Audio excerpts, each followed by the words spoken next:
नमस्कार बच्चों, आप सबका अमरीन पाठशाला में स्वागत है।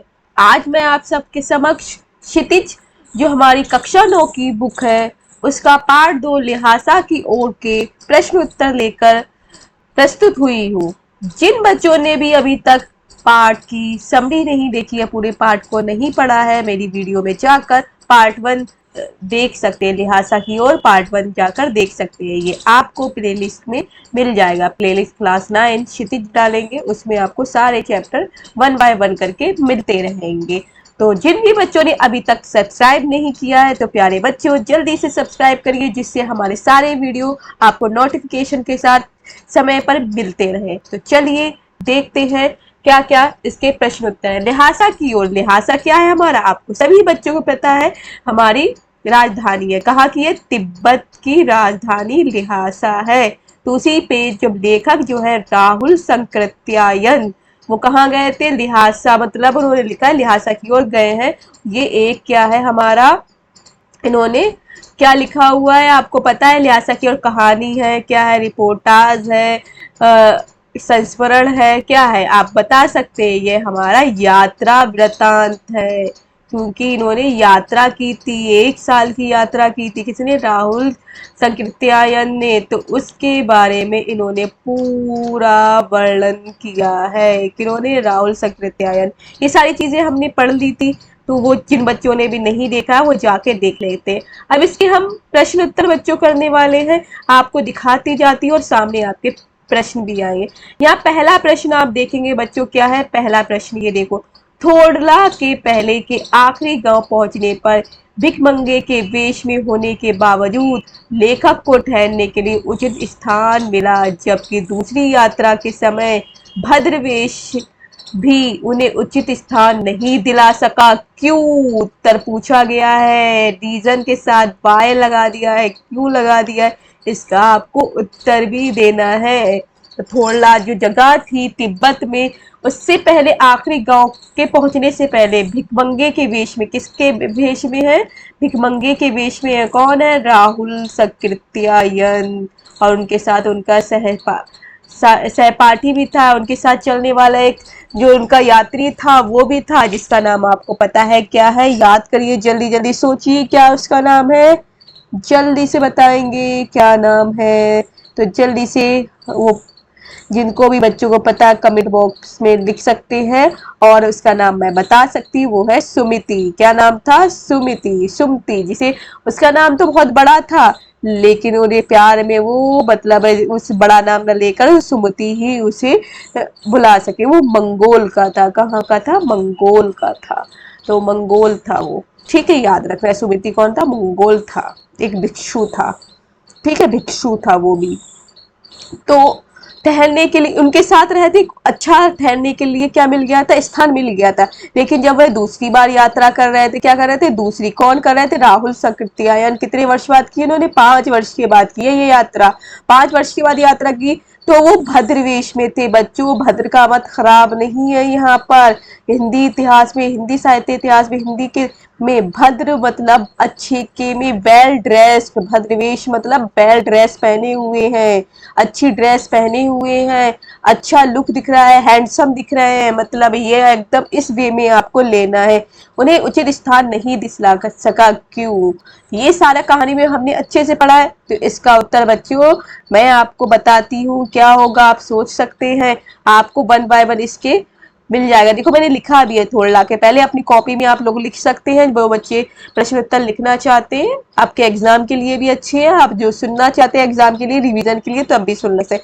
थोड़ा के पहले आखिरी गांव में पहुंचने पर भिकमंगे वेश में होने के बावजूद लेखक को ठहरने के लिए उचित स्थान ना मिला, जबकि दूसरी यात्रा स्थान ना मिला, जबकि दूसरी यात्रा के समय भद्रवेश में उन्हें उचित स्थान नहीं दिला सका। क्यों? इसका उत्तर है, इसका मुख्य कारण था, अब ये ध्यान रखना है बच्चों, इसका मुख्य कारण था। क्या मुख्य कारण था बच्चों? इसका मुख्य कारण था संबंधों का महत्व। क्या है? संबंधों का महत्व। इसका मुख्य कारण क्या है? संबंधों का महत्व है। यहाँ पर रिलेशनशिप किसके साथ आया है? जो उसके साथ सुमिति के साथ आया है, तो संबंधों का महत्व आ गया है। याद रखो बच्चों, ये चीजें तिब्बत में इस मार्ग पर यात्रियों के लिए एक जैसी व्यवस्थाएं नहीं थी। तिब्बत में इस मार्ग में लोगों के लिए एक जैसी व्यवस्थाएं नहीं थी। क्या नहीं थी? व्यवस्थाएं नहीं थी। इसलिए वहां जान पहचान के आधार पर ठहरने का उचित स्थान मिल जाता था। बिना जान पहचान के यात्री को भटकना पड़ता था। क्या करना पड़ता था?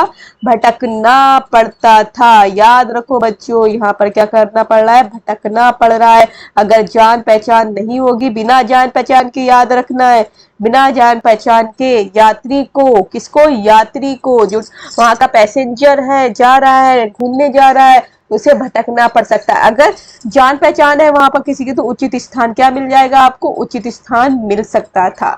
ठीक है, जान पहचान के आधार पर। ठीक है, जान पहचान के आधार पर क्या हो रहा है? जान पहचान के आधार पर ठहरने का उचित स्थान मिल जाता, जबकि बिना जान पहचान के यात्री को भटकना पड़ता था। दूसरी, तिब्बत के लोग शाम 6 बजे के बाद छड़ पीकर मस्त हो जाते थे। क्या पीकर मस्त हो जाते थे? तो याद रखो बच्चों, क्वेश्चन में भी पूछ सकते हैं। शाम 6 बजे के बाद छड़ पीकर, याद रखना है, छड़ वहां की एक ड्रिंक है, तो छड़ पीकर मस्त हो जाते थे। तब वे यात्रियों की सुविधा का ध्यान नहीं रखते थे। किसका? जो यात्री थे वहां पर, कौन? जो भी वहां के यात्री है, उनकी सुविधा का ध्यान नहीं रख रहे हैं। याद रखो बच्चों ये सारी चीजें। तो यात्रियों की सुविधा का ध्यान नहीं रखते थे। तो ये आपको पता चल गया। इसका मुख्य कारण होता है संबंधों का महत्व, रिलेशन का महत्व। अगर आप किसी के दोस्त भी हो, तब भी यहाँ पर आपको क्या मिल जाएगा? रहने का स्थान मिल जाएगा। लेकिन आपका कोई जान पहचान का नहीं है, तो आपको रहने का स्थान नहीं मिलेगा, आपको भटकते रहना पड़ेगा। तो इसलिए जब यहाँ पर जो लेखक है, जब कहते उन्हें रास्ते में एक भिक्षु जो थे, कौन थे भिक्षु? वो सुमिति नाम के थे। वो मिल गए थे, उनसे उनकी मित्रता हो गई थी। तो उन्हीं के साथ वो तिब्बत में घूमते रहे, हर जगह जाते रहे, और उनके साथ जाते जाते उन्हें रहने के भी उचित स्थान मिलते रहे। तो ये याद रखना। लेकिन जब वो 5 साल के बाद गए थे, भद्रवेश में थे, वेल ड्रेस में थे, हैंडसम बन के गए थे, और घोड़ों पर सवार होकर गए थे, तब उन्हें रहने के लिए अच्छा स्थान नहीं मिला। एक झोपड़ी में उन्हें जाकर रहना पड़ा था, अच्छा मकान नहीं मिल पाया था। तो ये चीज ध्यान रखना। ये सारी चीजें हमने पाठ में पढ़ी है। अब हमारा प्रश्न 2 आ जाता है। चलो बुक की तरफ भी देखते रहते हैं, जिससे आपको पता चल जाए बच्चों। तो अब देखिए हमारा प्रश्न नंबर 2 है, उस समय के तिब्बत में हथियार का कानून रहने के कारण यात्रियों को किस प्रकार का भय बना रहता था? डर बना रहता था। उस समय के तिब्बत के हथियार का कानून, कि हथियार जो लोग हथियार रखते हैं उनका कानून है ना, जैसे हमारे इंडिया में है। अगर आपके पास अगर आपके पास लाइसेंस राइफल है, तो तब उसके लिए तो कोई प्रॉब्लम नहीं है। बिना लाइसेंस के अगर है, तो आपको जेल भी जाना पड़ सकता है। हमारे इंडिया का कानून है ये, आपको पता है। लेकिन तिब्बत में ऐसा हथियार का कोई कानून न रहने के कारण यात्रियों को किस प्रकार का भय बना रहता था? डर बना रहता था। हमने अच्छे से पढ़ा है इसको, आपको पता है बच्चों। इसका उत्तर हम बता देते हैं। तो प्रश्न 2, ये लिखा हुआ है प्रश्न 2, इसका उत्तर यहाँ से आप देख सकते हैं। ये है, ये उत्तर है बच्चों। ये आपको उत्तर दिखा, यहाँ से स्टार्ट हो रहा है। ठीक है, यहाँ से उत्तर स्टार्ट हो रहा है, जहाँ से पीली लाइन है। ये पहले प्रश्न है, उस समय के तिब्बत के हथियार का कानून न रहने के कारण यात्रियों को किसी प्रकार का भय बना रहता था। तो आपको पता है उस समय तिब्बत में हथियार संबंधी कानून न होने से यात्रियों को हमेशा अपनी जान का खतरा बना रहता था। किसका बना रहता था? जान का। मतलब है कोई भी उन्हें मार सकता है, तो जान का खतरा बना रहता था। कोई भी क्या रख लेता था? हथियार रख लेता, बंदूकें, राइफलें बिना लाइसेंस ही होती थी, और किसी को भी मार गिराता था। जैसे डाकू लोग वहां पर थे, तो वहां पर जंगल में वो क्या करते थे? लूटने से पहले लोगों को मार देते थे, तब उनका सामान अगर है या नहीं है तब वो चेक करते थे। अगर सामान है तो लूट ले जाते, सामान नहीं है तो ऐसी उनकी लाश पड़ी रहती थी, बॉडी पड़ी रहती थी। तो जान का खतरा बना रहता था। लोग हथियारों को लाठी डंडे की तरह लेकर चलते थे। जो वहां के बंदूक पिस्तौल थी, तो उसे कैसे लेकर चलते थे? तो आपको याद रखना है बच्चों, लाठी डंडे की तरह है। जैसे हमारे यहाँ लोग गांव में चले जाओ तो लाठी डंडे की तरह, क्या गांव में क्या करते, खाली सिर्फ लाठी डंडे रख लेते, अपने साथ घूमते रहते हैं कि शेर वेर कुछ भी आया या कोई जंगली जानवर आ जाए तो अपने साथ लाठी डंडे रखते। लेकिन वो लाठी डंडे नहीं रखकर उनके पास में हमेशा क्या रहेंगे, हथियार रहेंगे, पिस्टल बंदूकें ये रहेंगे, लेकर चलते थे। डाकू अपनी रक्षा के लिए यात्रियों या लोगों को पहले मार देते थे, यात्री हो या वहां के लोग हो, कौन कौन हो याद रखना है बच्चों, यात्री हो या लोगों को पहले मार देते थे। कैसे पहले मार देते थे, तब देखते थे कि उनके पास कुछ है भी या नहीं। इस तरह हमेशा जान जोखिम में रहती थी, जान जोखिम में रहती थी, जान मुश्किल में रहती थी। याद रखना है, जान जोखिम में रहती थी नहीं, जान मुश्किल में रहती थी। आपको बच्चों याद हो गया है, उस समय तिब्बत में हथियार संबंधित कानून न होने से यात्रियों को हमेशा अपनी जान का खतरा बना रहता था। लोग हथियारों को लाठी डंडे की तरह लेकर चलते थे। डाकू अपनी रक्षा के लिए यात्रियों या लोगों को पहले मार देते थे, तब देखते थे कि उनके पास कुछ है भी या नहीं। इस तरह हमेशा जान जोखिम में रहती थी।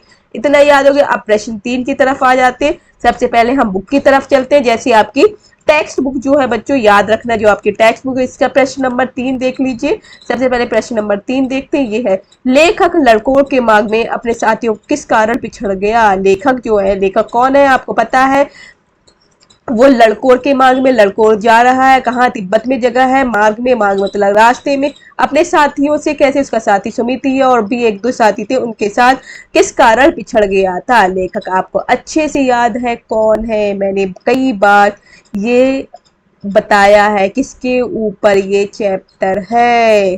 तो सोचो जल्दी से और कमेंट में भी लिखते जाए, जो बच्चा देखते जाना मुझे कि कमेंट पर आपके पढ़ोगी तो अच्छा लगेगा। ठीक है, तो अब हम देखते हैं, फिर मैं भी बताऊंगी, आपको पता चलेगा अभी। ठीक है, आपको लेखक पता है, उसका घोड़ा मतलब लेखक लड़कों के मार्ग में अपने साथियों से 2 कारणों से पिछड़ गया। तो लेखक का नाम आपने सोच लिया होगा सभी बच्चों ने, तो मैं बता देती, राहुल सांकृत्यायन था। इन्होंने बाद में कौन सा धर्म अपनाया था, बौद्ध धर्म। तो हम इसका उत्तर देख लेते हैं। प्रश्न नंबर 3 का, लेखक लड़कों की मांग में अपने साथियों के किस कारण पिछड़ गया। तो अपने साथियों से किस कारण पिछड़ गया था, 2 कारणों से पिछड़ा गया था। उसका घोड़ा बहुत सुस्त था। क्या, उसका घोड़ा जो था बहुत ज्यादा सुस्त था। सुस्त मतलब लेजी था, वो चल नहीं पा रहा था। और जो सुमिति था, उनका घोड़ा कैसा था, बहुत ज्यादा अच्छा था, वो तेज तेज चला गया। उनका घोड़ा सस्ता, उन्हें डर भी लग रहा था किसी लेखक को, अगर मैंने ज्यादा मारा तो ये और बैठ जाएगा, आगे नहीं चलेगा। और यही 1-2 बार करने पर हुआ भी था, जो हमने चैप्टर में पढ़ा है। तो प्यारे बच्चों, जिन्होंने भी अभी तक चैप्टर मेरा पार्ट 1 नहीं देखा तो प्लेलिस्ट में जाके देख सकते हैं, तो आपको मजा आएगा सुनते हुए। ठीक है, बहुत अच्छे बच्चे हो आप लोग, पढ़ते भी हो को अच्छे से, और तभी आप हमारे चैनल पर आकर देख रहे हैं। तो चलिए देखते हैं दूसरा क्या कारण है। वह रास्ता भटककर 1-1.5 मील गलत रास्ते पर चला गया था। कौन, लेखक, कौन सा लेखक का नाम क्या है, राहुल सांकृत्यायन। तो राहुल सांकृत्यायन रास्ता भटककर 1-1.5 मील गलत रास्ते पे चले गए थे। उसे वहां से वापस आना पड़ा, उन्हें वहां से वापस आना पड़ा था। तो आप इस तरह से लिखते हैं, वह रास्ता भटककर 1-1.5 मील गलत रास्ते पर चला गया, क्योंकि हम लेखक पूछा तो लेखक को वह करके लिख रहे हैं। नाम लिखते तो उन्हें और तो उन्हें बोलते। ठीक है, तो उसे वहां से वापस आना पड़ा, उन्हें अगर हम नाम लिखते, यहाँ पर नाम नहीं लिखा तो वह लिख रहा है। ठीक है, उसे वहां से वापस आना पड़ा। याद हो गया होगा, 1-1.5 मील गलत रास्ते पर चले गए थे। याद रखना, रास्ता भटक गए थे, क्या हो गए थे, रास्ता भटक गए थे, तो गलत रास्ते पे चले गए थे, तो वहां से वापस आना पड़ा, तो इसलिए उन्हें लेट भी हो गया था। अब आ जाते हम प्रश्न 4 पर। तो प्रश्न 4 पहले हम बुक में चलते, जिससे आपको पता चलते जाए कि हमारे बुक में भी वही क्वेश्चन है। प्रश्न नंबर 4, लेखक ने शेखर विहार में सुमिति को उनके यजमानों के पास जाने से रोका, परंतु दूसरी बार रोकने का प्रयास क्यों नहीं किया। ये अच्छे से पता है, लेखक ने जो राहुल सांकृत्यायन थे, शेखर विहार में पहुंचे थे, तो जब सुमिति ने कहा मैं यजमानों से मिलना चाहता हूँ, पहले तो वो रोकते रहते, लेकिन जब शेखर विहार में पूछा तो वो चले गए। तो इसका रीजन क्या था, चलो उसके बारे में जान लेते हैं, क्या रीजन है, आपको भी याद आ जाएगा और याद आ रहा होगा।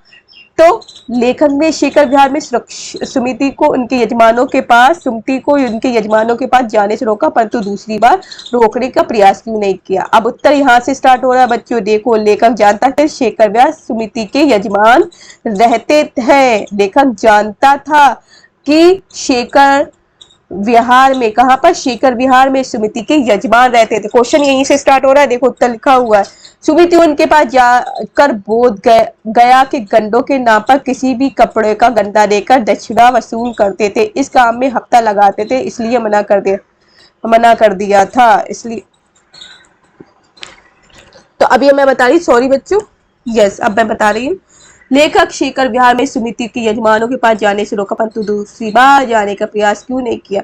तो पहले हम कर लेते हैं यजमानों के पास जाने से रोका। तो इतना पता, लेखक जानता था कि शेखर विहार सुमिति के यजमान रहते हैं। सुमिति उनके पास जाकर बोध गया के, जो बोध गया जगह है, बोध गया के गंडों के नाम पर, ताबीज गंडे होते हैं ना, गंडा एक प्रकार का होता है, धागा कपड़ा गांठ बंधे हुए होते हैं, जो पढ़ के देते हैं बाबा लोग, पंडित लोग, और क्या कर देते हैं वो लोग, पहनते गलों में हाथों में पहन लेते हैं।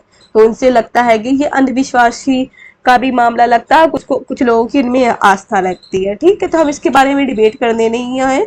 तो ये बोध गया कि गंडों के नाम पर किसी भी कपड़े का गंडा देकर दक्षिणा, उसके नाम पर पैसा वसूला करते थे। दक्षिणा मतलब कि हम तुम्हें ये दे रहे हैं तो हमें पैसा दोगे।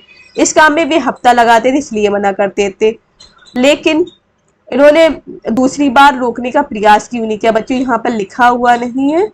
यस, तो मैं यहाँ पर एक बार लिखने की, दूसरी बार जाने से मना इसलिए किया, यहाँ लिखने की होती, इसलिए मना कर दिया, लगा इसलिए मना कर दिया। दूसरी बार लिख ले रही हूँ, दूसरी बार जाने से इसलिए, मैं लिखती जा रही हूँ जिससे आपको पता है, बच्चे लिखते भी जाएंगे। इसलिए याद आ रहा होगा बच्चों, किस लिए, दूसरी बार जाने से इसलिए नहीं रोका क्योंकि, बच्चे लिखते भी जाएंगे, इसलिए नहीं, दूसरी बार जाने से इसलिए नहीं रोका क्योंकि वह वो शेखर विहार के मठ में, शेखर विहार के मठ में जहाँ उनका आसन लगाया था, मठ, यहाँ मठ लिखा है, मठ, मठ मतलब शेखर विहार के मठ में, मंदिर में, जगह में, मठ लिख दे रही हूँ, मठ, ये आएगा मठ, माठा मठ। रोका क्योंकि वह शेखर विहार के मठ में जहाँ उनका आसन लगाया गया था, बैठने का स्थान, आराम करने का, तो वहां लगाया गया, तो वहां, वहां क्या लिखी हुई थी, वहां पुस्तक, अनेक पुस्तकें, उसे आप ब्रैकेट में ग्रंथ भी बोल सकते हैं, क्या बोल सकते हैं, ग्रंथ। ठीक है, तो पुस्तकें भी या ग्रंथ, इस तरह से पुस्तकें या ग्रंथ रखे थे। वे वे उन पुस्तकों को पढ़ने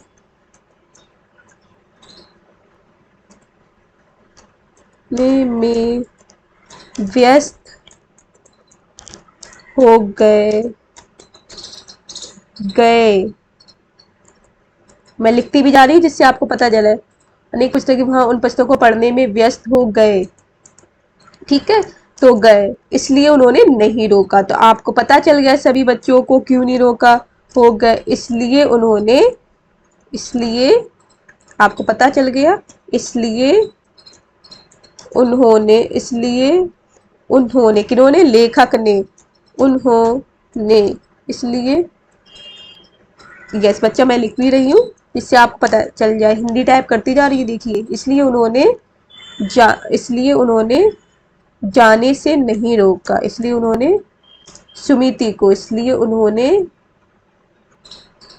सुमिति को, किसको? सुमति सुमति को जाने से नहीं रोका। देखो बच्चों, मैंने सारा लिख भी दिया, आपको पता चल गया, हिंदी टाइप कर दी है मैंने, तो आपको पता चल गया। इस सारा आप क्या हो गया आपका लिख गया। तो यहाँ पता है दशला वशल होकर इस काम में भी हफ्ता लगा देते, इसलिए मना कर दिया। दूसरी बार जाने से इसलिए रोका क्योंकि वह शेखर विहार के मठ में जहाँ उनका आसन लगाया गया था वहां अनेक पुस्तकें गिरने रखे थे। वे उन पुस्तकों को पढ़ने में व्यस्त हो गए, इसलिए उन्होंने सुमिति को जाने से नहीं रोका, क्योंकि उन्हें पता था कि सुमिति चलो अपना काम करके आ जाएगा और वे पुस्तकें पढ़ लेंगे। उन्होंने सोचा, इसलिए उन्होंने सुमिति को जाने से रोका क्योंकि उन्हें पता था कि वो अपना काम करके आ जाएंगे, वो अपने यजमानों से मिल लेंगे और इतनी देर में जो लेखक है वो पुस्तकें पढ़ लेंगे। इतना मैंने लिख दिया और इतने में आपको आंसर पता चल गया होगा। स्टोरी आप लोगों ने पढ़ी हुई, तो अच्छे से स्टोरी का मैंने आंसर बता दिया और लिख भी दिया है। तो आप देख सकते हैं, स्टॉप करके आप अपने उत्तर लिख भी सकते हैं। जो मेरी वीडियो है इसके बाकी चीजें आपको अगर सुनना है, इस तरह से मेरी वीडियो को सुन सकते हैं, जिससे आपको सारे आंसर याद हो जाए। अब हम आ जाते हैं प्रश्न 5 की तरफ। तो हमारा प्रश्न 5 देख लेते क्या है।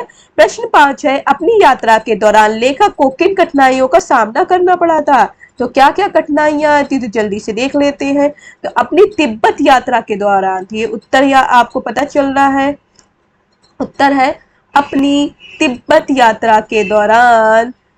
यस, यहाँ से स्टार्ट हो रहा है। अपनी तिब्बत यात्रा के दौरान लेखक को विभिन्न कठिनाइयों का सामना करना पड़ा। एक बार वह भूलवश रास्ता भटक गया। भूल के कारण भटक गया था, तो उसे बहुत तेज धूप के कारण परेशान होना पड़ा था। उसे क्या हुआ था? लेखक को बहुत तेज धूप के कारण परेशान होना पड़ा था, सामान लेके चलना पड़ा था। 10-11 बजे ही सूरज कहाँ आ गया था? सर पर आ गया था, और उससे मोटा कपड़ा लगाकर सर को बचाना पड़ रहा था, धूप से बचाना पड़ रहा था, इसलिए उन्हें परेशान होना पड़ा।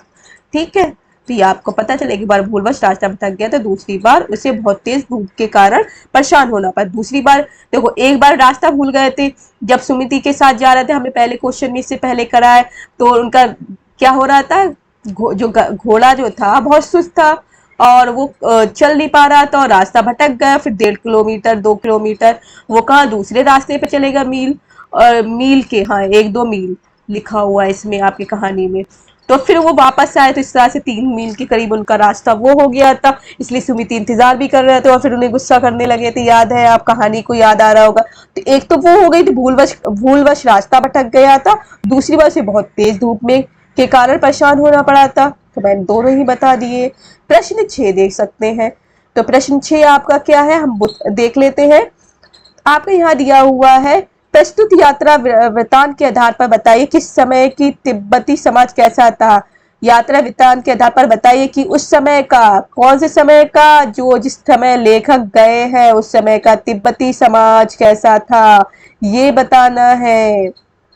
तो जिस समय लेखक ने यात्रा की, हमने पढ़ा कौन से समय में गए, आपको पता होगा, याद आया होगा कौन से समय में गए लेखक, तो हमने ऊपर पढ़ा था।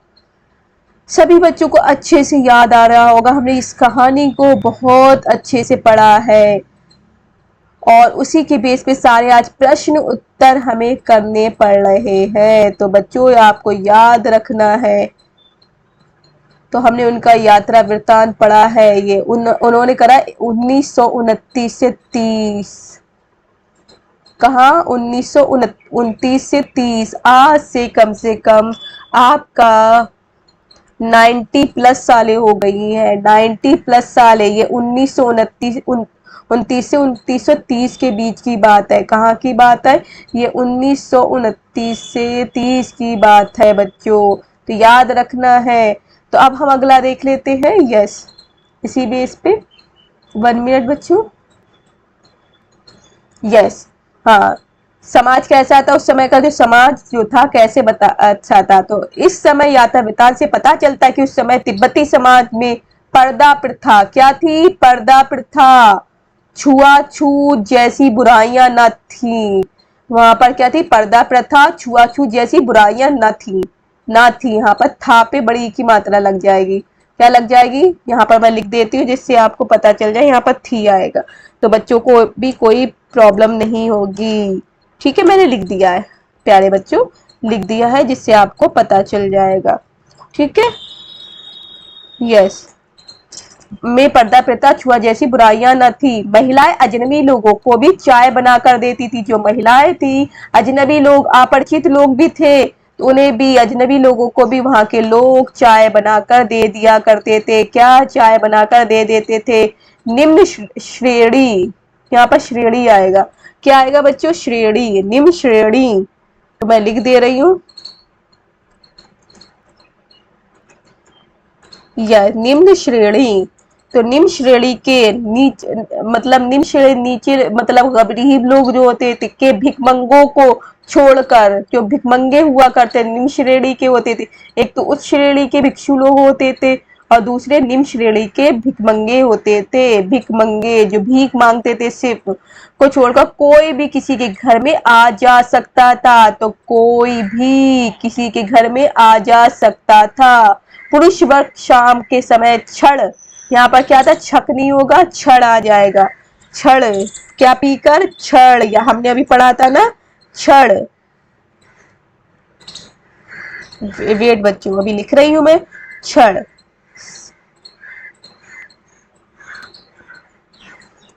छड़, ये देखो लिखा हुआ है ना, देखो छड़, ये लिखा हुआ है। छड़ पीकर, क्या पीकर? छड़ पीकर मदहोश हो जाया करते थे।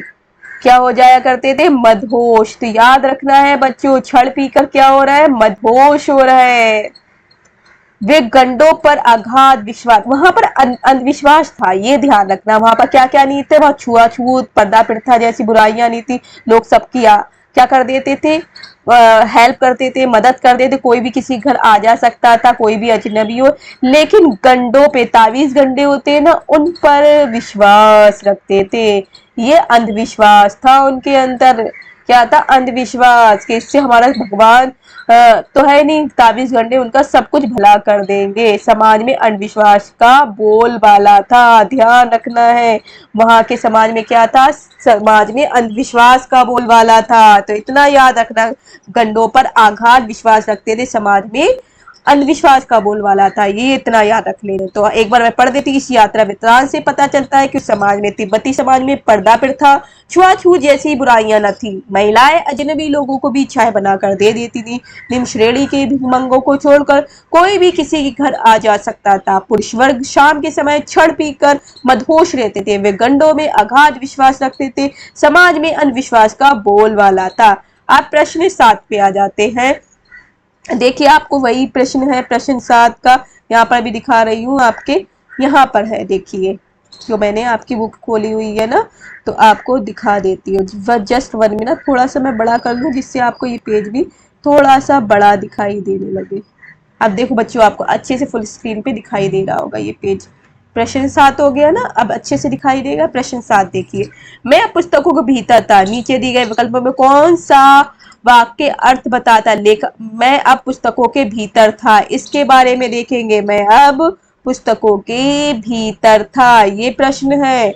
लेखक पुस्तकें पढ़ने में रम था, लेखक पुस्तकों की शेल्फ के भीतर चला गया, लेखक चारों ओर पुस्तकें ही थी, पुस्तकों में लेखक का परिचय और चित्र छपा था। तो इसका उत्तर होगा भीतर था, मतलब लेखक पुस्तकों में रम गया, लेखक पुस्तकें पढ़ने में मशगूल हो गया, मस्त हो गया, व्यस्त हो गया, ये सारी चीजें आप बोल सकते हैं। अब इसे रचना और अभिव्यक्ति। सुमिति के, अब 8वां प्रश्न देख लीजिए। सुमिति के यजमान और अन्य परिचित लोग लगभग हर गांव में मिले, मतलब सुमिति के यजमान और अन्य परिचित लोग लगभग हर गांव में मिले, मतलब सुमिति के जितने भी यजमान थे और परिचित लोग हर गांव में मिल रहे थे, वो चल रहे थे। इस आधार पर आप सुमिति के व्यक्तित्व को किन विशेषताओं का चित्रण करेंगे? तो यहाँ पर सुमिति की विशेषताओं के बारे में बताना है, जो सुमिति है उसके बारे में बताना है। तो सभी बच्चे अच्छे से पता लगा लेंगे। तो हम यहाँ पर देख सकते हैं विशेषताएं कौन कौन सी। सुमिति मिलनसार, कौन था? सुमिति मिलनसार हंसमुख व्यक्ति थे, जिनकी जान पहचान का दायरा विस्तृत मतलब बड़ा था, विस्तृत था, बड़ा था। तो हंसमुख व्यक्ति थे, याद रखना। सुमिति कैसे थे? हंसमुख व्यक्ति थे, मिलनसार थे, लोगों से मिलना जान पहचान बढ़ाना जानते थे, मिलनसार थे। तो अब दूसरा, सुमिति अपने यजमानों को बोध गया से लाए कपड़ों के गंडे बनाकर दिया करते। सुमिति जो है अपने यजमानों को, सुमति अपने यजमानों को, जो यजमान थे पंडित लोग थे, तो बोध गया से लाए कपड़ों के गंडे बनाकर दिया करते थे, उनसे दक्षिणा लेते थे। उनसे क्या लेते थे? दक्षिणा लिया करते थे। यजमान मतलब सुमिति चले जाया करते थे किसी गांव में, और जो भी उनसे अपनी हेल्प करने आता था तो उन्हें क्या करते थे? ताबीज गंडे बनाकर दिया करते थे। अब वो थे एक भिक्षु के रूप में थे, और वो बौद्ध धर्म को अपनाए हुए थे, बौद्ध धर्म के भिक्षु थे। तो जिस तरह से सुदामा भिक्षु के रूप में जाया करते थे, इसी तरह से ये भी जाया करते थे, इन्हें खाने को भी मिल जाया करता था। और इनके साथ चलते चलते इन्हें प्रॉब्लम भी नहीं आती थी किसी लेखक को। तो अब जब चला करते थे तो इन्हें कई रास्ते में लोग बने थे, बाबा इन्हें कहकर जैसे भी इनसे बोलते होंगे वहां पर, और कहते थे हमारी समस्या का हल करें, हमें ये समस्या है। तो ये ताबीज गंडे बनाकर दिया करते थे। मीन्स गंडे का काम करते थे, जो एक कपड़ा होता है उसमें गांठ लगी होती है और कुछ बांध कर दिया जाता है, या उसके कह देते पढ़कर फूका गया, कुछ बांध कर ये बोध गया का है तो दे दिया करते थे। उसके बदले में दक्षिणा के रूप में उन्हें मनी वगैरह जो पैसा था वो मिल जाया करती थी। किसे? सुमिति को। सुमिति लोग की आस्था का अनुचित लाभ उठाते थे। सुमिति जो थे लोगों की आस्था का, जो लोग आस्था रखते थे, किसका? अनुचित भी क्या कर लेते थे? लाभ उठाया करते थे। अगर उनके पास बोध गया का कपड़ा नहीं है तो वो किसी भी कपड़े को क्या कर देते? गांठ बनाकर दे दिया करते थे। तो इसकी किसी को खबर तक नहीं लगने देते थे, इसकी खबर तक लोगों को नहीं लगने देते थे। वे किसमें? बौद्ध धर्म में गहरी आस्था रखते थे। कौन? सुमिति। ये सारी चीजें किसके बारे में है? सुमिति के बारे में है। तो सारे पॉइंट्स आपको अच्छे से पता चल गए। मैं एक बार रिपीट कर देती हूँ। सुमिति मिलनसार और हंसमुख व्यक्ति थे, जिनका जान पहचान का दायरा विस्तृत था। दूसरा पॉइंट है, सुमिति अपने यजमानों का बोध गया से लाए कपड़े। बोध गया, याद रखो, बोध गया जगह। बोध गया कहाँ है? बिहार में है, आपको पता है बोध गया। तो सुमिति अपने यजमानों को बोध गया से लाए कपड़े के गंडे बनाकर दिया करते थे और अपनी दक्षिणा लेते थे। सुमिति लोगों की आस्था का अनुचित लाभ उठाते थे, पर इसकी खबर लोगों को नहीं लगने देते थे। वे बौद्ध धर्म में गहरी आस्था रखते थे। इतना हो गया। अब हम प्रश्न नंबर 9 पे चलते हैं। तो अब इसे हम बुक में पहले देख लेते हैं, हमारा बुक में है या नहीं है। हालांकि उस वक्त मेरा भेष ऐसा नहीं था कि उन्हें कुछ भी ख्याल करना चाहिए था। उस कथन के अनुसार हमारे आचार व्यवहार के तरीके वेशभूषा के आधार पर तय होते। आपकी समझ ये उचित है अथवा अनुचित? विस्तार कर दी। जब शेखर बिहार में गए थे तो वहां पर एक उनसे भिक्षु से मिले थे, याद है ना बच्चों? शेखर बिहार में जहाँ पर पुस्तकें पढ़ रहे थे लेखक, तो वहां पर उनका मतलब उनका जो वेशभूषा थी इतनी अच्छी नहीं थी, फिर भी उन्हें रहने का उचित सम्मान अच्छे से मिला। तो मतलब इसी आधार पर उन्हें इस क्वेश्चन में पूछा गया है कि इसके अनुसार आचार व्यवहार, जो लोग एक साथ हम कपड़े देखकर व्यवहार करते हैं, आजकल कितनी रील्स बना रहे हैं आप लोग कपड़ों के ऊपर, लोगों के जज कर लेते हैं हम कपड़ों को देखकर, तो उसकी वेशभूषा के आधार पर तय करते थे। आपकी समझ में यह सही है या नहीं है कि ये अमीर होगा गरीब होगा, कपड़ों के आधार पर हम तय कर लेते हैं, उनके साथ अच्छा व्यवहार नहीं करते। आपने कई रील्स में बच्चों देखते होंगे, कई रील्स आपको फेसबुक पे इंस्टाग्राम पे मिलती होंगी ना, उसी के आधार पर इसका उत्तर देना है। चलो मैं इसका उत्तर बता देती हूँ मेरे अकॉर्डिंग क्या है। यह बात सच है। क्या लिखा है? यह बात, उत्तर यहाँ से स्टार्ट हो रहा है बच्चों। यह बात सच है कि हमारे आचार व्यवहार, जो हमारा व्यवहार है, बिहेवियर है, के तरीके वेशभूषा के आधार पर तय होते। हम अच्छा पहनावा देखकर किसी को अपनाते हैं तो गंदे कपड़े देखकर उसे दुत्कारते हैं। कैसे कपड़े? गंदे कपड़े होते हैं ना, खराब दिख रहा है, कपड़े खराब है तो दुत्कार देते हैं, उसको क्या कहते हैं? इंसल्ट करते हैं। अच्छा पहनावा देखकर सबको रिस्पेक्ट देते हैं। लेखक भिखमंगे के वेश में यात्रा करता था, किसके? भीख मांगने के रूप में यात्रा कर रहा था, इसलिए उसे यह अपेक्षा नहीं थी, ये उससे किसी से भी यह उम्मीद नहीं थी, अपेक्षा नहीं थी, उम्मीद नहीं थी कि शेखर विहार में भिक्षु उसे सम्मान पूर्वक अपनाएगा। जो भिक्षु है उसे सम्मान पूर्वक अपनाएगा, क्योंकि वो कैसा भेष लिए हुए थे, एक भिखारी का, भिखमंगे का लिए हुआ था। लेकिन भिखमंगे के वेश में होने पर भी वहां के भिक्षु ने जो शेखर विहार का था उसे सम्मान दिया, रिस्पेक्ट दी। याद रखना है, तो हम यही बताएंगे। और ये हमारा, मेरे विचार से मैंने लिखा है कि मेरे विचार से वेशभूषा देखकर व्यवहार करना पूरी तरह ठीक नहीं है। तो हमारे विचार से, आप अपने विचार से बता सकते हैं कि मेरे विचार से वेशभूषा देखकर व्यवहार करना ठीक नहीं है। अनेक संत महात्मा और भिक्षु साधारण वस्त्र पहनते हैं। कौन होते? अनेक संत महात्मा भिक्षु, जो संत लोग हैं, महात्मा लोग हैं, भिक्षु लोग हैं, साधारण वस्त्र पहनते हैं। जैसे महात्मा गांधी जी ने सिर्फ एक वस्त्र में ही, अपने खादी के वस्त्र में ही पूरा जीवन यापन करते थे, वो सिर्फ खादी के कपड़े पहनते थे। तो उन्हें हम क्या महान नहीं बोलते आजकल?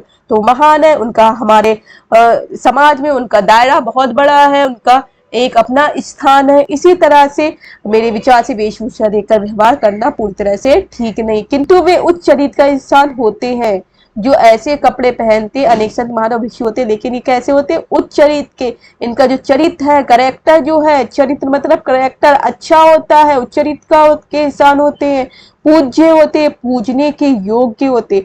परंतु यह बात भी सत्य है कि वेशभूषा से मनुष्य की पहचान होती है, वेशभूषा से ही मनुष्य की पहचान होती। हम पर पहला प्रभाव वेशभूषा के कारण ही पड़ता है। हम किसी को देखते हैं तो सबसे पहला इफेक्ट हमारा किस पे पड़ेगा? प्रभाव मतलब इफेक्ट वेशभूषा से ही पड़ेगा। इसका एक प्रमुख रीजन है, कारण है। उसी के आधार पर हम भले बुरे की पहचान करते हैं, इसी के आधार पर हम जो भला बुरा, अच्छा बुरा जो है उसकी पहचान करते हैं। तो बच्चों, आपको इसका मैंने कितने अच्छे से एक्सप्लेनेशन दी है, आप भी इसी तरह से अपना ये आंसर लिख सकते हैं।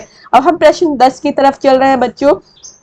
प्रश्न 10 है आपका, जैसी बुक में दिया गया है। क्या है प्रश्न 10? ये देख लीजिए। यात्रा वृत्तांत के आधार पर तिब्बत की भौगोलिक स्थिति के शब्द चित्र प्रस्तुत करें। वहां की स्थिति आपके राज्य शहर से किस प्रकार भिन्न है? तो ये आप अपनी तरफ से भी बना के लिख सकते हैं प्रश्न 10 को बच्चों। स्थिति भौगोलिक, वहां के बारे में बताए, रास्तों के बारे में कैसा है, कैसा शहर दिखता है, ये सारी चीजें आप बता सकते हैं। तो यहाँ पर है, यात्रा वृत्तांत से ज्ञात होता है कि तिब्बत भारत और नेपाल से लगता हुआ देश है। तिब्बत कहाँ पर है? मैप में आप देख सकते हैं। मैप का ये वाला जो है नेपाल जहाँ पर एरिया है, तो वो भारत और नेपाल से लगता हुआ देश है, जहाँ कुछ समय तक आने जाने का प्रतिबंध था। तो आप मैप में जाकर देख सकते हैं। तिब्बत, नेपाल कहाँ है? भारत के पास में, और वहीं पर ही तिब्बत है। ठीक है। वह स्थान समुद्र तल से काफी ऊंचा है, जहाँ 17-18 हजार फीट ऊंचे, यहाँ पर कितने 17 से 18 हजार फीट ऊंचे डांडे हैं। क्या है? डांडे हैं, जो खतरनाक जगह है। ये कौन सी है? खतरनाक डांडे मतलब पहाड़ मान सकते हो, एक जगह के सुरंग भरे रास्ते, जो बहुत मुश्किल भरे रास्ते होते। ये डांडे नदियों के मोड़ और पहाड़ों की चोटी के कारण बहुत ऊंचे नीचे हैं। जो रास्ते हैं, नदियों के मोड़ और पहाड़ की चोटियों के कारण, जो रास्ते हैं पहाड़ की चोटियों के कारण, नदियों के मोड़ के कारण, जो मोड़ है नदियों में आते रहते, बहुत ऊंचे नीचे, कहीं बहुत ज्यादा ऊंचाई है, हाइट कहीं थोड़ी नीचाई है। यहाँ एक और हजारों बर्फ से ढके श्वेत शिखर है। क्या है? सफेद पहाड़ है, बर्फ से ढके हुए। तो दूसरी ओर भीटे हैं, तो मतलब है दूसरी ओर भीटे हैं, मतलब वहां पर पहाड़ नहीं दिखाई देते, सिर्फ क्या है, सिर्फ बिना बर्फ के पहाड़ है, जिन पर बहुत कम बर्फ रहती है। मतलब वही और बीते हैं, मतलब उनपे कोई बर्फ नहीं है। यहाँ विशाल मैदान भी है जो पहाड़ों से घिरे हैं। यहाँ के विचित्र जलवायु में सूर्य की ओर मुंह करके चलने पर माथा जलता है। यहाँ की विचित्र जलवायु में, यहाँ की जो जलवायु है, जो वायु हवा है, मौसम है, तो सूर्य की ओर मुंह करके, जब हम सूर्य की तरफ मुंह करके चलने पर हमारा जो माथा है, मुंह है, वो जलने लगता है, जबकि कंधा और पीठ बर्फ की तरह ठंडे हो जाते हैं। तो आगे तो हमारा मुंह जल रहा होता है, लेकिन पीछे की तरफ हमारे पीठ जो है वो ठंडे पड़े रहते हैं। याद रखना है ये चीज। वहां पर देखो सर्दी गर्मी दोनों ही लग रही है। पीछे की तरफ हमारी क्या लग रही है? सर्दी लग रही है, लेकिन कंधे और आगे की तरफ जो है वो हमारा माथे की तरफ मुंह जल रहा होता है। यह स्थिति हमारे राज्य शहर से पूरी तरह भिन्न है।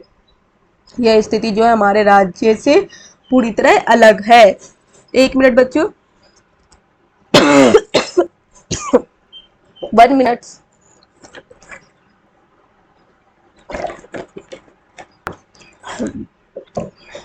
सॉरी बच्चों, अब इसे कंटिन्यू करते हैं। ये आपको पता चल गई हमारी यह स्थिति हमारे राज्य शहर से पूरी तरह भिन्न है।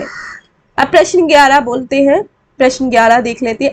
आपने भी किसी स्थान की यात्रा अवश्य की होगी। यात्रा के दौरान आए हुए अनुभव को लेकर प्रस्तुत करेंगे। परीक्षा उपयोगी तो नहीं, कभी कभी ये सिंपल आपके टेस्ट वेस्ट में पूछ सकते हैं, परीक्षा की दृष्टि से वैसे वाले क्वेश्चन में नहीं आएगा। ओनली टेस्ट के अकॉर्डिंग आपका लिया जा सकता है, असाइनमेंट में पूछा जा सकता है। तो आप अपने अनुभव खुद से बता सकते हैं। आपने जहाँ की भी यात्रा की होगी उसके अनुभव, आपने क्या फील किया, क्या क्या देखा, उसे आप लिख सकते हैं। ठीक है, तो 11 हो गया। प्रश्न 12 पे चल लेते हैं। यात्रा वृत्तांत गद्य साहित्य की एक विधा है। आपकी इस पाठ्य पुस्तक में कौन कौन सी विधाएं हैं? प्रस्तुत विधा उनसे किन किन मायनों से अलग है? क्षितिज की पाठ और विधा इस प्रकार। क्षितिज में कौन सी विधा है? विधा। पाठ कौन सा है? विधा है। दो बैलों की कथा कहानी है। लिहासा की और यात्रा वृत्तांत है। हमने दो बैलों की कहानी पढ़ ली है, बच्चे जाके प्लेलिस्ट में देख सकते हैं। लिहासा की और हम कर रहे हैं क्वेश्चन आंसर, और कहानी हमने डाल चुकी है। आगे की और सारी चीजें आपको 1 बाय 1 मिलती रहेंगी। यस, सारी प्लेलिस्ट में आपको मिल जाएगी जो भी कहानी चाहिए आपको। तो अभी हम पढ़ रहे हैं लिहासा की ओर, जो यात्रा वृत्तांत है। ठीक है, उपभोक्तावाद की संस्कृति एक निबंध है। ऐसे है, ये क्या है? ऐसे है। सामले सपनों की याद, संस्मरण है। हम कुछ चीजें याद करी हुई है, उसे दोबारा याद कर रहे हैं और फिर उसे लिख रहे हैं। निबंध की तरह नहीं लिख रहे हैं, यात्रा वृत्तांत की तरह नहीं लिख रहे हैं, एक याद के ऊपर लिख रहे हैं। हमारी एक याद है पहले की, उसे हम लिख रहे हैं। नाना साहब की पुत्री देवी, रिपोर्टाज है, एक रिपोर्ट की तरह है। मैंने भस्म कर दिया गया, मैना को भस्म कर दिया गया। प्रेमचंद के फटे जूते जो है व्यंग्य है, व्यंग्य कथा है। ठीक है, एक व्यंग्य है। और मेरे बचपन के दिन संस्मरण है। एक कुत्ता और एक मैना निबंध है। ठीक है बच्चों, ये है। ये पाठ अन्य विधाओं से इसलिए अलग है क्योंकि यह यात्रा वृत्तांत है, जिससे लेखक द्वारा जो ये पाठ है, हमारा पाठ जो अब पढ़ रहे हैं, तो यह पाठ कौन सा पाठ आपको पता चल गया? कौन सा? लिहासा की ओर। तो यह का मतलब, यह पाठ का मतलब ही लिहासा की ओर हो गया। अन्य विधाओं से इसलिए अलग है क्योंकि यह यात्रा वृत्तांत है, जिसमें लेखक द्वारा तिब्बत की यात्रा का, कौन सी? लेखक द्वारा, लेखक की तिब्बत की यात्रा का वर्णन किया गया है। यह उसकी यात्रा का अनुभव है, उसने जो फील किया है, सच, उसने सारी सच्चाई बताई है जो वहाँ की चीजें हैं, ना कि मानव चरित्र का चित्रण, जैसा जैसा कि अन्य विधाओं में होता। मानव चरित्र का चित्रण नहीं किया है, वहां की जो उसने देखा वो सारी चीजें बताई है।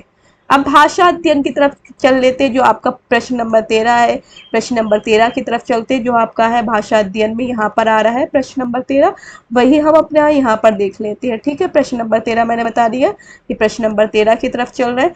किसी भी बात को अनेक प्रकार से कहा जा सकता है, जैसे सुबह होने से पहले हम गाँव में थे, पौ फटने वाली थी कि हम गाँव में थे, तारों की छाव में रहते रहते हम गांव में पहुंच गए। नीचे दिए गए वाक्यों को अलग अलग तरीकों से लिखिए। तो जान नहीं पड़ता कि घोड़ा आगे जा रहा है या पीछे, पता नहीं चलता कि घोड़ा आगे जा रहा है या पीछे, कभी लगता था कि घोड़ा आगे जा रहा है, कभी लगता था पीछे जा रहा है। तो उत्तर आपका इसके बारे में पूछा गया है। नीचे दिए गए वाक्य को अलग तरीके से लिखिए। जान नहीं पड़ता था कि घोड़ा आगे जा रहा है या पीछे, से और किस तरह से लिख सकते? तो पहला आपको किस तरह से लिख सकते हैं? पता नहीं चलता कि घोड़ा आगे जा रहा है या पीछे। दूसरा किस तरह से लिख सकते हैं? कभी लगता था कि घोड़ा आगे जा रहा है, कभी लगता था कि पीछे जा रहा है। ये इस तरह से आप दो उसमें लिख सकते हैं प्रश्न नंबर 13 को। अब प्रश्न नंबर 14 आ गया। ऐसे शब्दों को जो किसी अंचल यानी क्षेत्र विशेष में प्रयुक्त होते हैं उन्हें आंचलिक शब्द, ये आपके सारे बुक की एक्सरसाइज के हैं, कहा जाता है। प्रस्तुत पाठ में से आंचलिक शब्द ढूंढकर लिखिए। तो हमने भरिया, भार धोने वाला, क्षण हमने बताया जो लोग पीते, ये वाला इसे रब कर दो बच्चों। ठीक है, हाँ।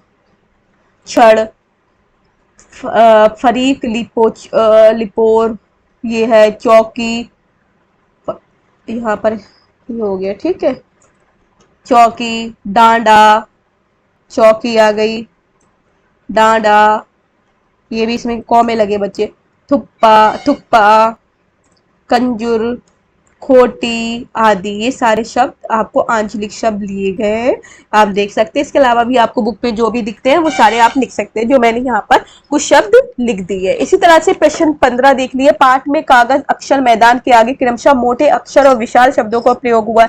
इन शब्दों से उनकी विशेषता उभर कर आती है। पाठ से कुछ ऐसे और शब्द छाटिए जिनमें किसी विशेषता बताया जा रहा है। तो पाठ से कुछ शब्द देख रहे हैं कौन कौन से। तो इस पाठ में प्रयुक्त विशेषण शब्द देखना है। कौन से? विशेषता बताई जा रही है तो विशेषण शब्द कहलाते हैं। जो शब्द संज्ञा और सर्वनाम की विशेषता बताते हैं, जो शब्द संज्ञा शब्दों की और सर्वनाम शब्दों की विशेषता बता रहा है, क्वालिटीज बता रहे हैं, रंग, रूप, आकार, स्वाद, स्पर्श, गंध, स्थिति, अवस्था, इन सब के बारे में बता रहा है किसी संज्ञा और सर्वनाम शब्दों की, तो उन्हें विशेषण कहते हैं। कौन कौन से हैं? तो यहाँ पर आपका एक शब्द आया है मुख्य। कौन सा आया है? मुख्य। व्यापारिक, सैनिक, फौजी, चीनी, बहुत से, पर्यटक, टोटीदार, सारा, दोनों, आखिरी, अच्छा, भद्र, गरीब, विकट, निर्जन, हजारों। ठीक है, हजारों। श्वेत, बिल्कुल नंगे। सर्वोच्च, रंग बिरंगे। सर्वोच्च रंग, थोड़ी, गर्मागर्म, विशाल, छोटी सी, कितने ही, पतली पतली, चिरी बत्तियां, पाठ्येतर सक्रियता। अब हम आ जाते हैं पाठ्येतर की तरफ। ये आपका आ गया, 2 बार आ गया बच्चों। यस, अब पाठ्येतर ये आपके प्रश्न आ गए। यदि आज के समय में तिब्बत की यात्रा की जाती है, यात्रा राहुल जी की यात्रा से पूरी तरह भिन्न होगी, तो उसके बारे में बता देते। 1930 में तिब्बत में आना जाना आसान न था, ऐसा राजनीतिक कारणों से था। आज कैसे उचित पासपोर्ट के द्वारा आसानी से यह यात्रा की जा सकती है। आसानी से, पहले ऐसा जाना आसान नहीं था। लोग मतलब ट्रेवल करके कैसे जाएंगे, कुछ ना कुछ किसी के साथ जाना पड़ेगा, भिखमंगे के वेश में जाना पड़ेगा, इस तरह से जाना पड़ता। लेकिन आज आसान हो गया, हमें पासपोर्ट की लेके हम कहीं भी आ जा सकते हैं। अब भिखमंगों के वेश में यात्रा करने की आवश्यकता नहीं है। जो पहले भिखमंगों के वेश में करते थे, तो अब भिखमंगे के वेश में यात्रा करने की आवश्यकता नहीं है। अब यात्रा के लिए विभिन्न साधनों का प्रयोग किया जा सकता है। अब यात्रा के लिए बहुत सारी चीजें, ट्रेवल्स जो है वो हमारे हो चुके हैं, नए नए चीजें आ चुकी है जिसके द्वारा हम ट्रेवल यात्रा कर सकते हैं। तो छात्र स्वयं लिखे, और इसे भी आप क्या कर सकते हैं, स्वयं लिख सकते हैं। इसे बढ़ाकर आप पूरा लिख सकते हैं। ठीक है, अपठित गद्यांश को पढ़कर दिए गए प्रश्नों के उत्तर दीजिए। आम दिनों में समुद्र किनारे के इलाके बेहद खूबसूरत लगते हैं। समुद्र लाखों लोगों की भोजन देता है और लाखों उसमें जुड़े दूसरे कारोबार में लगे। दिसंबर 2000 को सुनामी या समुद्र भूकंप से उठने वाली तूफानी लहरों के प्रकोप ने एक बार फिर साबित कर दिया कि कुदरत की यह देन सबसे बड़े विनाश के कारण भी बन सकती है। प्रकृति कब अपने ही ताने बाने को उलट कर रख देगी, कहना मुश्किल है। हम उसके बदलते मिजाज को उसके कोप कह ले या कुछ और, मगर यह अबूझ पहली है। अबूझ, जिसे बूझा नहीं जा सके, अक्सर हमारे विश्वास के चीरले कर देती और यह एहसास करा देती कि यह एक कदम आगे नहीं 4 कदम पीछे है। एशिया के एक बड़े हिस्से में आने वाले भूकंप में कई द्वीपों को इधर उधर खिसकाकर एशिया का नक्शा ही बदल डाला। प्रकृति ने पहले भी अपने ही दी हुई कई अद्भुत चीजें इंसान से वापस ले ली, जिसकी कसक अभी तक है। दुख जीवन की मांझता है, उसे आगे बढ़ने का हुनर सिखाता है। वह हमारे जीवन में ग्रहण लाता है ताकि हम पूरे प्रकाश की अहमियत जान सके और रोशनी को बचाए रखने के लिए जतन करे। इस जतन से सभ्यता और संस्कृति का निर्माण होता है। सुनामी के कारण दक्षिण भारत और विश्व में अन्य देशों से जो पीड़ा हम देख सकते हैं, उसे निराशा के चश्मे से न देखे। उस समय में भी मेघना, अरुण और मैगी जैसे बच्चे हमारे जीवन में जोश, उत्साह और शक्ति भर देते हैं। 13 वर्षीय मेघना और अरुण 2 दिन अकेले खारे समुद्र में तैरते हुए जीव जंतुओं से मुकाबला करते हुए, किनसे? जीव जंतुओं से मुकाबला करते हुए वे किनारे आ लगे। इंडोनेशिया की कौन है? रिजा पड़ोसी के 2 बच्चों को पीठ पर लादकर पानी के बीच तैर रही थी। एक विशालकाय सामने उसे किनारे का रास्ता दिखाया। मछुआरे की बेटी मैगी ने, मछुआरे की बेटी कौन है? मैगी है। मैगी ने रविवार को समुद्र का भयंकर शोर सुना, उसकी शरारत को समझा, तुरंत अपना बेड़ा उठाया और अपने परिजनों को उस पर बिठा उतर आई। समुद्र में 41 लोगों को लेकर महज 18 साल की, महज कितने वर्षीय, वो सिर्फ 18 साल की, जल चल पड़ी पगलाए सागर से दो दो हाथ करने। 10 मीटर से ज्यादा ऊंची सुनामी लहरें जो कोई बाधा रुकावट मानने को तैयार नहीं थी, इस लड़की के बुलंद इरादों के सामने बौनी साबित हुई। जिस प्रकृति ने हमारे सामने भारी तबाही मचाई है, उसी ने हमें ऐसी ताकत और सूझ दे रखी है कि हम फिर से खड़े होते हैं और चुनौतियों से लड़ने का एक रास्ता ढूंढ निकालते हैं। इस त्रासदी हुई है से पीड़ित लोग, जो इससे गुजरे हैं, पीड़ित हो गए हैं, लोगों की सहायता के लिए जिस तरह पूरी दुनिया एकजुट हुई है, वह इस बात का सबूत है कि मानवता हार नहीं मानती। ये आपके प्रश्न है, आपके जैसी बुक में दिए गए हैं। ये सारा बुक का आपका अपठित गद्यांश नीचे दिया गया है बच्चों, आप देख सकते हैं। ये वही अपठित गद्यांश है, ये जो आपके सामने आया है यहाँ से। इसके प्रश्न अब हम देख सकते हैं, जो मैंने पूरा पढ़ा है ये आपकी बुक में ही था। पहला प्रश्न है, कौन सी आपदा को सुनामी कहा जाता है? दुख जीवन को मांझता है, उसे आगे बढ़ाने का हुनर सिखाता है। आशय स्पष्ट कीजिए। प्रश्न 3, मैगी, मैग्ना और अरुण ने सुनामी जैसी आपदा का सामना किस प्रकार किया? प्रश्न 4, प्रस्तुत गद्यांश के दृढ़ निश्चय और महत्व के लिए किन शब्दों का प्रयोग हुआ है? प्रश्न 5, इस गद्यांश के लिए एक शीर्षक नाराज समुद्र हो सकता है, आप कोई अन्य शीर्षक दे सकते हैं। इसके आंसर मैं सामने दिखा रही हूँ, प्रस्तुत कर रही हूँ, सभी बच्चों को आपने पढ़ लिया है तो आप देख सकते हैं। उत्तर, भीषण भूकंप के कारण समुद्र में आने वाले तूफानी लहरों को सुनामी कहा जाता है, यह आसपास के इलाकों को नष्ट कर देती है। उत्तर 1 हो गया। उत्तर 2 हो गया, दुख जीवन को साफ सुथरा बनाता है, अर्थात व्यक्ति दुख से निपटने के उपाय सोचता है, उनसे छुटकारा पाता है, भविष्य में उससे बचने की तैयारी कर लेता है और नई आशा, उमंग और उल्लास के साथ जीवन शुरू करता है। ये 2 मेघना और अरुण वाला देख लेते हैं। प्रश्न नंबर 3, यहाँ से उत्तर 3 आ गया, ये उत्तर 3 हो गया। मेघना और अरुण सुनामी में फंस गए थे, वे 2 दिन तक समुद्र में तैरते रहे, कई बार वे समुद्री जीवों का शिकार होने से बचे और अंत में किनारे रखकर बच गए। मैगी ने समुद्र में उठ रही 10 मीटर ऊंची लहरों के बीच अपना बेड़ा उतार दिया, उसमें अपने परिजनों को बिठाकर किनारे आने के लिए संघर्ष करने लगी। उसके बेड़े में 41 लोग और भी थे, कितने? 41 लोग और भी थे। अब हम पढ़ लेते हैं प्रश्न 4, बुलंद इरादे अहमियत। प्रश्न 4 का उत्तर आ गया, इसके अर्थ आ गए। शब्द, सुनामी का कहर इनका था, हम क्या उत्तर दे सकते, इसका शीर्षक रख सकते प्रकृति का क्रोध या सुनामी, ये शीर्षक दे सकते हैं बच्चों। अभी तक हमने सारे आंसर इसके किए हैं, अब सारे आंसर हमारे यहाँ तक हो गए हैं। अब हम शब्द अर्थ देख लेते हैं। ये आपके शब्द हैं और ये इसके अर्थ हैं, क्या है, मीनिंग है। ये अर्थ आ बना रही है जिससे आपको पता चल जाए। ये हमारे एक, इससे सही से लिखा नहीं जा रहा, बस अब लिख गया थोड़ा सा जिससे आपको समझ जाए। ये अर्थ है हमारे यहाँ से।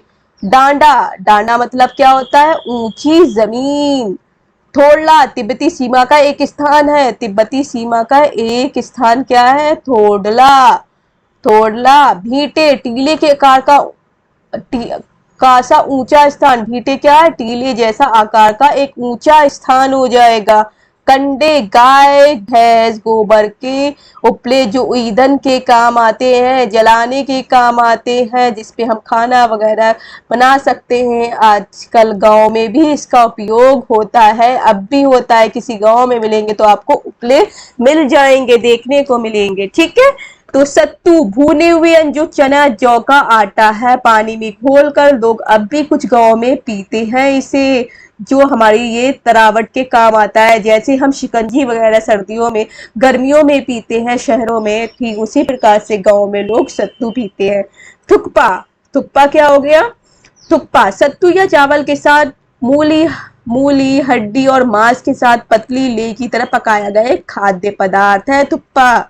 गंडा, मंत्र पढ़कर गांठ लगाए हुआ धागा या कपड़ा, जिसे ताबीज गंडे बोलते हैं ना, गंडा हो जाता है। चिरी, फाड़ी हुई, चिरी मतलब चीर दी है, फाड़ दी है, फाड़ी हुई, क्या हो जाएगा? फाड़ी हुई। भारिया, भार भाग, जिसे हम कुली बोलते हैं। सुमति, अब देखो सुमति का क्या नाम है वो बच्चों देख लो। जो सुमति था, जिसे लेखक ने नाम दे दिया था सुमति, जो था वो क्या लेखक को यात्रा के दौरान मिला मंगोल भिक्षु है। मंगोल का क्या है? भिक्षु है। कहाँ का है? मंगोल का है। यस बच्चों, ये तब नहीं रहा, जिसका नाम लोबजड़ शेख था। इसका नाम क्या था? सुमति का नाम देखो कितना कितना बड़ा सा है, लोबजड़। याद रखना है, कभी कभी पूछ सकते हैं ये क्वेश्चन में 1 नंबर में। लोबजड़ शेख था। इसका अर्थ है सुमति। इसका अर्थ ही सुमति प्रग है, अतः सुविधा के लिए लेखक ने उसे सुमति नाम से पुकारा। तो इतना लोबजड़ शेख तो नहीं बोल सकता था, लेकिन उसे क्या बोलने लगे? सुमति। सॉरी बच्चों। तो यहां तक आपका दोनों चीजें कंप्लीट हो रही हैं। 1 मिनट बच्चों।